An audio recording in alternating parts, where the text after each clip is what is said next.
Arvin Tolentino, balik Ginebra na nga ba kapalit si Aljon Mariano? And jackpot si Troy Rosario sa napakagandang offer pala sa kanya. So yan nga ang ating mga tatalakayin.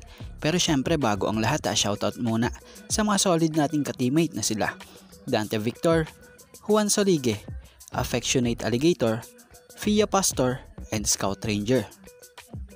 So about nga muna tayo rito kay Troy Rosario.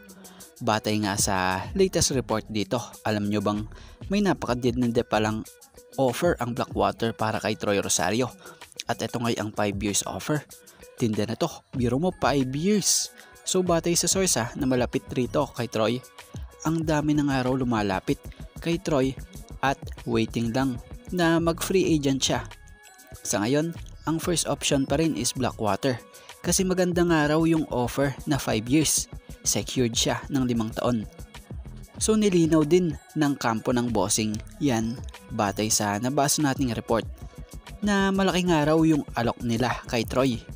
In fact, maximum plus bonuses at par with the contract of other marquee stars from big teams.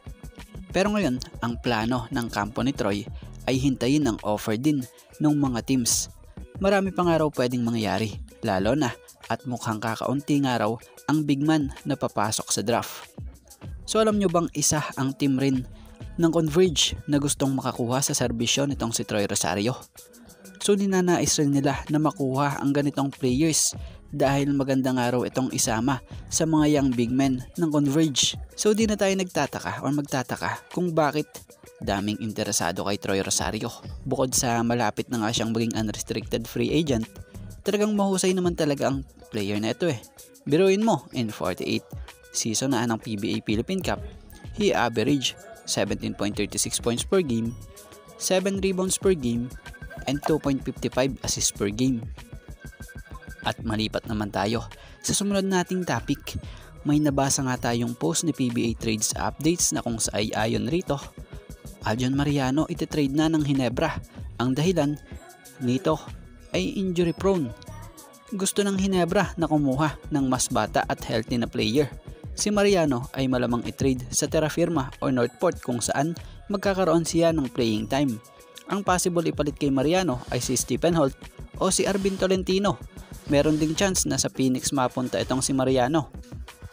Okay, para sa opinion natin dito, kung hihimayin nga natin ito unang-una si Aljon Mariano. He is a small or power forward. Pagdating sa position, legit na mahusay.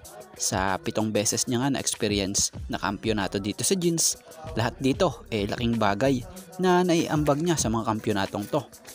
So kung titingnan naman natin yung tinutukoy na about sa prone ito sa injury, siguro naman hindi ganun yun. Baka nagkataon lang na nagka-injury lang talaga siya. Lahat naman ng player ay nagkaka-injury, diba? Pero wala tayong masabi sa laro nito All in all, mahusay. Sobrang hassle. At kala mo big man nga kung gumalaw ito at maglaro. Okay, yung about sa Stephen Holt raw, ang maaaring kapalit. Mukhang malabo ito Small and power forward nga ang laro nitong napapabalita or narurumors na si Mariano. Si Stephen Holt guard ito At about dun sa Phoenix, wala namang binanggit kung sinong player dun ang maaaring ipalit. So siguro, baka sa Northport pa dahil same sila ng position ni Arvin at Aljon So kung si Arvin Tolentino, magandang pagkakataon to, lalo pat sobrang kulang sa bigs talaga ang Ginebra.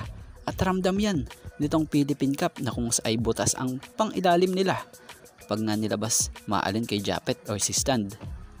So sa tingin naman natin mas possible ito kung si Arvin ang makapalit nito. So yun para sa opinion lang natin. Inuulit natin, opinion lang po natin dahil nagbigay lamang tayo ng reaksyon at opinion dito sa ating topic na nabasang ito. Pero kung kayo ang tatanungin ano opinion nyo sa rumors na ito?